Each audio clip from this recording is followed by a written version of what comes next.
The 6 psychological stages a narcissist goes through when they lose you.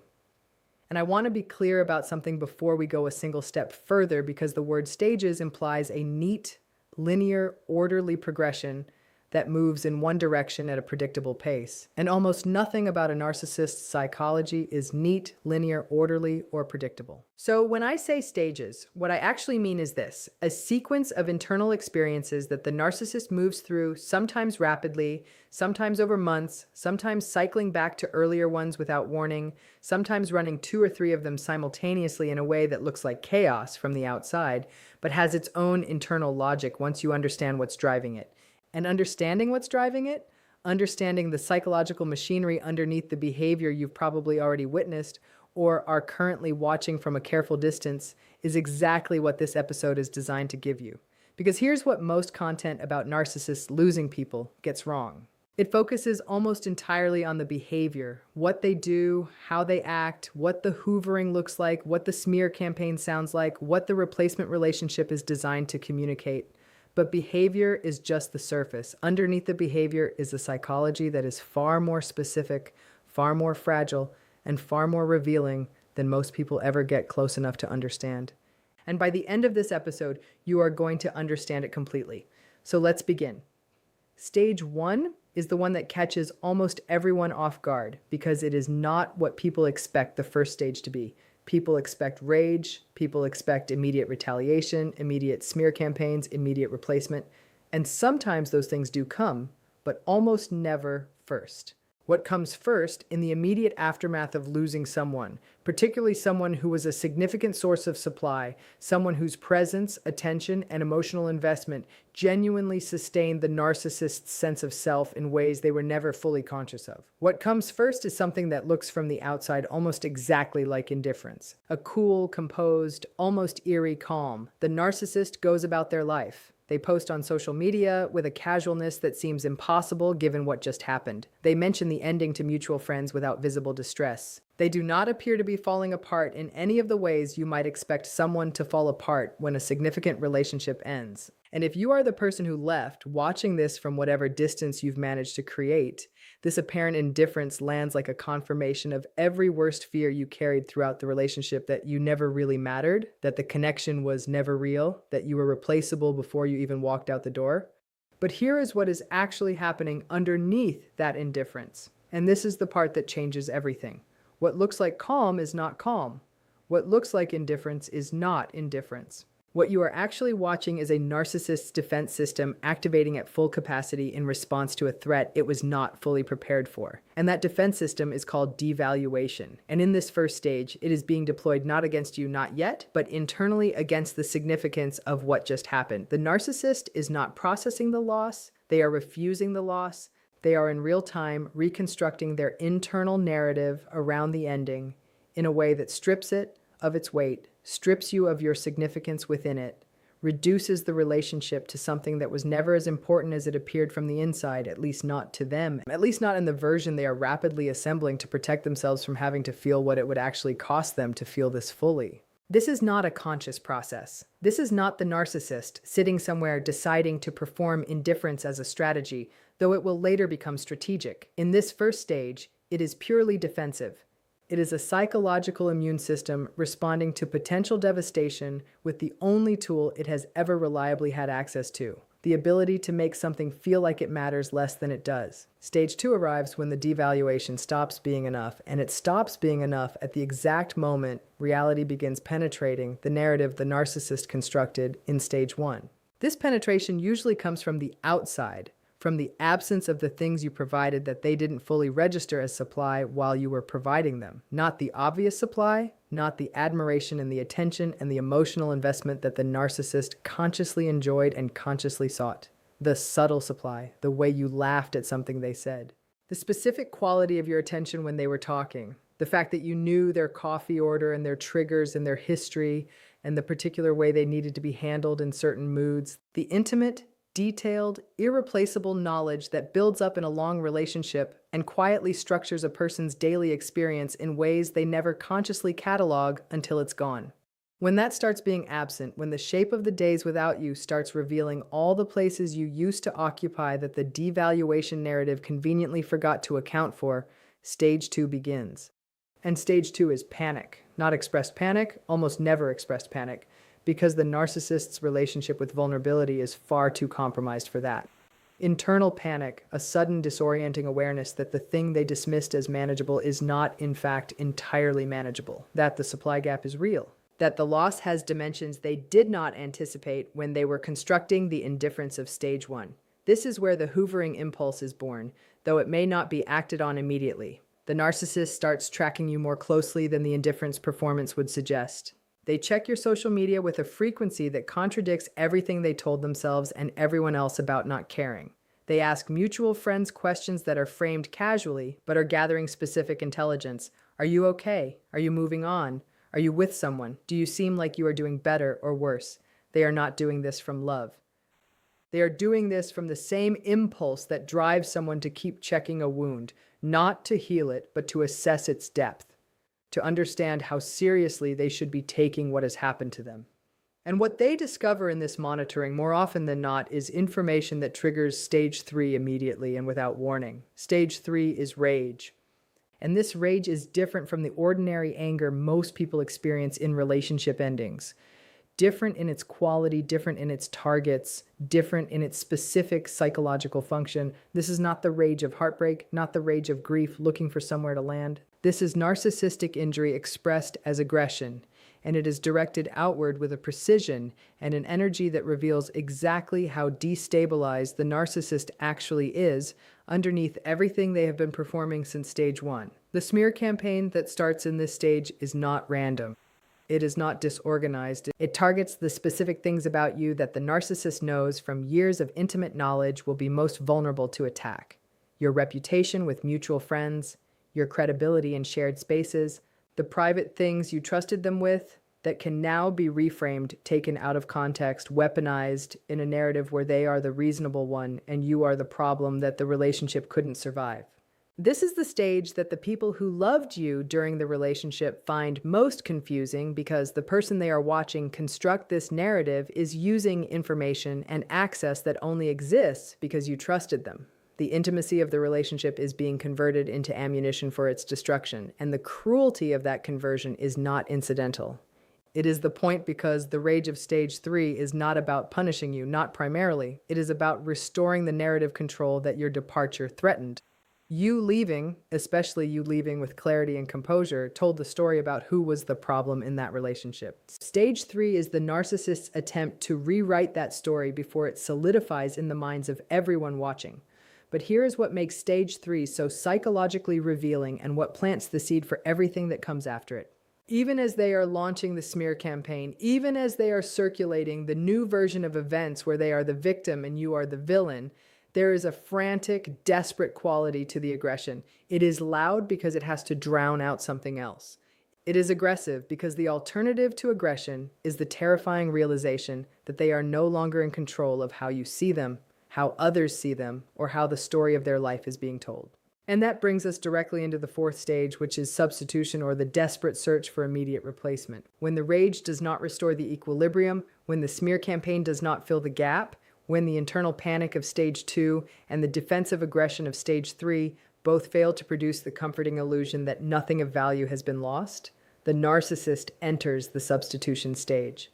Now, to the outside observer, this often looks like astonishing speed or a profound lack of emotional depth. People look at a narcissist who was in a significant multi-year relationship just weeks or months ago, now posting pictures with a new partner, introducing someone new to their social circle, or diving headfirst into a new dynamic with an intensity that mirrors the beginning of the relationship you were in. And the natural human reaction to witnessing this is bewilderment and pain. How could they move on so fast?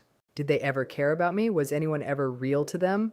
Was I just easily swapped out for the next available option? The answers to those questions require a shift in perspective. The new person in stage 4 is not a replacement in the emotional sense of the word, because an emotional replacement requires an emotional ending of what came before, and an emotional ending requires processing grief, which the narcissist's psychological architecture simply does not permit. What the new person is, what the new relationship is a prosthesis. It is an artificial limb designed to bear weight that the narcissist's own structural integrity cannot support on its own. The speed of the replacement is not a measure of how little you mattered. It is a direct and precise measure of how much the narcissist cannot tolerate the empty space you left behind. The new supply serves multiple functions in this stage. First, it provides immediate emotional validation that the narcissist is still desirable, still capable of attracting attention, still worthy of worship. Second, and perhaps more importantly, it provides a living, breathing shield against the internal void that opened up when you walked away. Every moment spent focusing on the new person, every romantic gesture performed for them, every piece of admiration received from them is a brick laid over the abyss where the truth about the loss of you might otherwise break through. But because this relationship is built on desperation rather than connection, because it is essentially a therapeutic prop masquerading as a romance, it carries a very specific kind of fragility. The new person is being asked to carry an impossible burden. They are not just being dated. They are being enlisted in a war against the narcissist's own unresolved grief and panic. They are expected to be everything at once, endlessly validating, completely non-threatening, and above all, large enough to block out the shadow of the person who left. The rage is disproportionate. It is almost always visibly, uncomfortably disproportionate to the circumstances and the people watching it. Even the people the narcissist is performing it for, even the ones being recruited into the smear campaign, register that disproportionality on some level, even when they do not name it. Because proportionate anger looks like someone processing a painful ending. Disproportionate rage looks like someone who has been genuinely destabilized.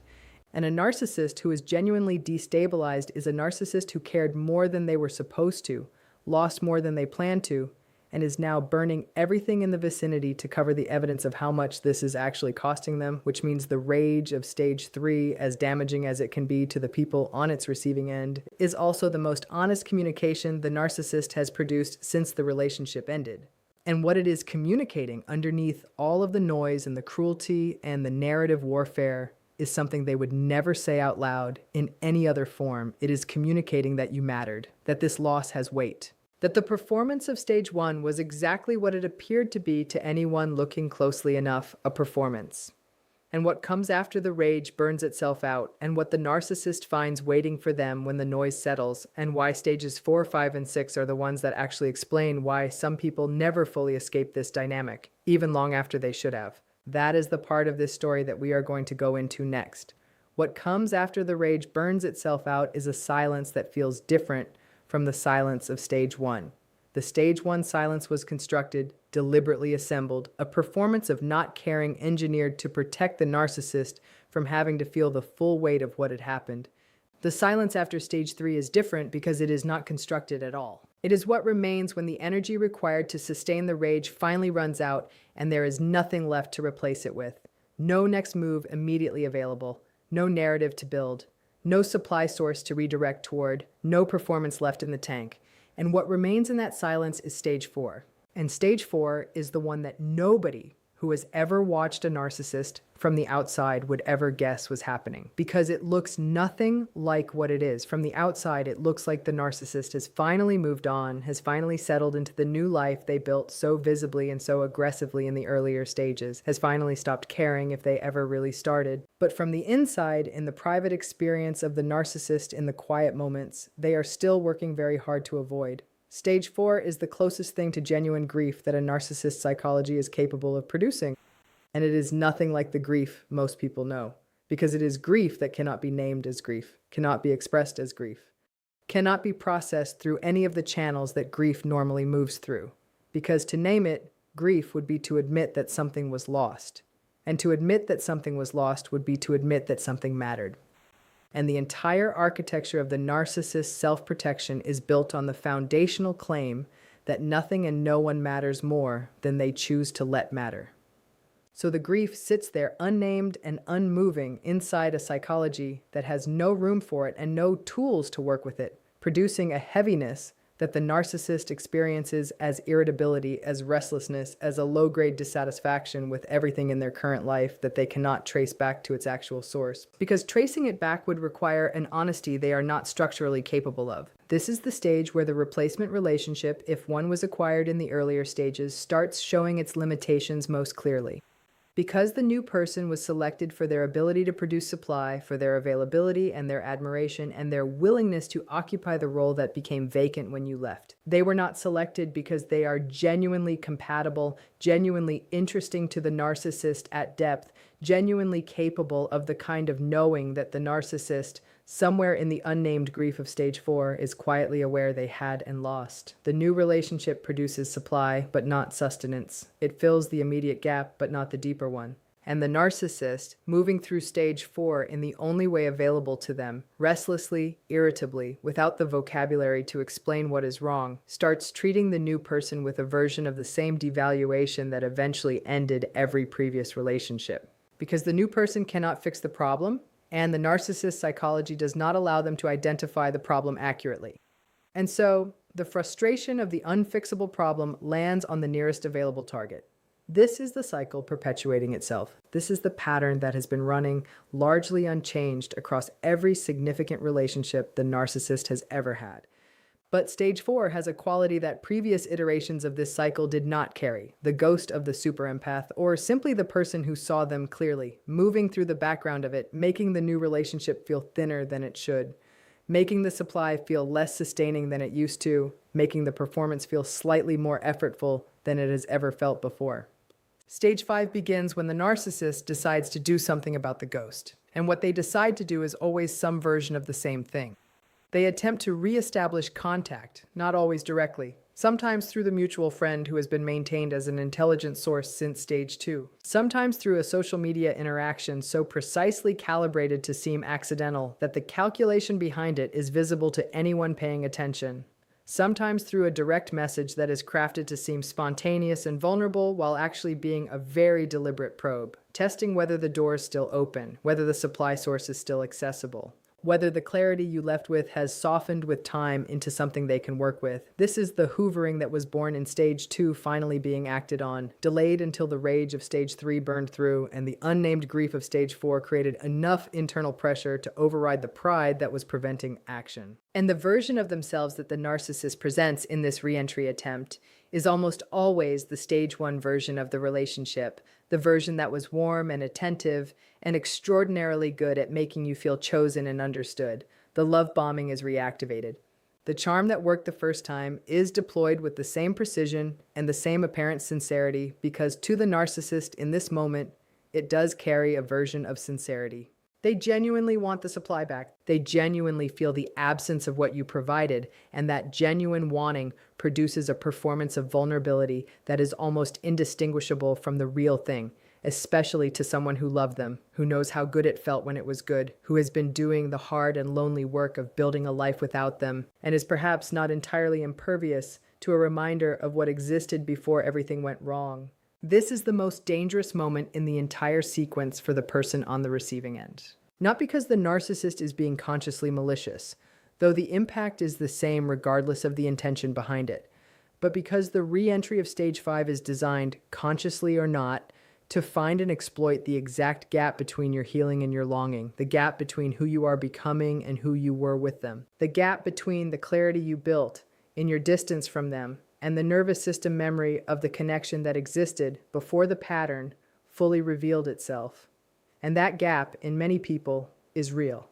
It exists not as a weakness or a failure of healing, but as evidence that something genuine was felt, that the love was real on your side, regardless of what it was on theirs. And real love does not simply close its gap on command. The narcissist in stage 5 knows this gap exists. They knew it when they were in the relationship. They know it now. And the re-entry is aimed directly at it with an accuracy that their intimate knowledge of you makes possible, and that has nothing to do with their capacity for genuine change. Stage 6 is the final stage, and it is the one that takes the longest to arrive and the longest to understand, because it does not look like a stage at all from the outside. It looks like the narcissist simply continuing their life, moving through their subsequent relationships, building the surface of an existence that appears to have absorbed and recovered from your departure as completely as everything else they have absorbed and recovered from. It looks, in other words, like you were wrong. Like the idea that betraying you specifically would cost them something lasting was a comforting story you told yourself that the evidence does not support. And I need you to stay with me here because this is the part that matters most and requires the most careful handling. Stage 6 is not the narcissist being fine. Stage 6 is the narcissist having integrated the loss in the only way available to their psychology. Not by healing it, not by understanding it, not by allowing it to generate the kind of genuine self-reckoning it would generate in someone with a different internal architecture, but by building around it. By constructing the ongoing performance of their life around a space that is shaped exactly like what they lost, that influences the architecture of everything around it without ever being directly acknowledged, that shows up in the patterns of who they choose next and how those relationships unfold and what they are always, at some level, looking for without the self-awareness to name what they are actually looking for or why. This is what it means when people say, certain relationships leave a mark on even the people who cause the most damage within them. Not that the narcissist becomes better. Not that they heal in any meaningful sense, but that the encounter with someone who saw them completely, who felt everything fully, who loved them with a depth and an accuracy that their psychology is not equipped to reciprocate, but is also not equipped to forget. That encounter becomes a fixed point in their internal landscape, something everything else is arranged around. Something that makes the performance slightly more effortful and the supply slightly less satisfying and the quiet slightly louder and the question they cannot ask themselves slightly more persistent in the moments they cannot fill with distraction. They do not recover from you. They reorganize around the fact of you. And the difference between those two things is the entire distance between a person who is genuinely moving forward and a person who is moving, but is still at some level they will never fully access or admit, circling the thing they destroyed and wondering in the only way their psychology allows wondering what would have been different if they had been capable of being different. That question does not have an answer available to them, but it does not stop being asked, and that, quietly and permanently, and without any fanfare or satisfaction attached to it, is what losing you actually cost them. Everything they can never get back and can never fully stop reaching for and will never, in any of the stages that follow, entirely figure out how to live without.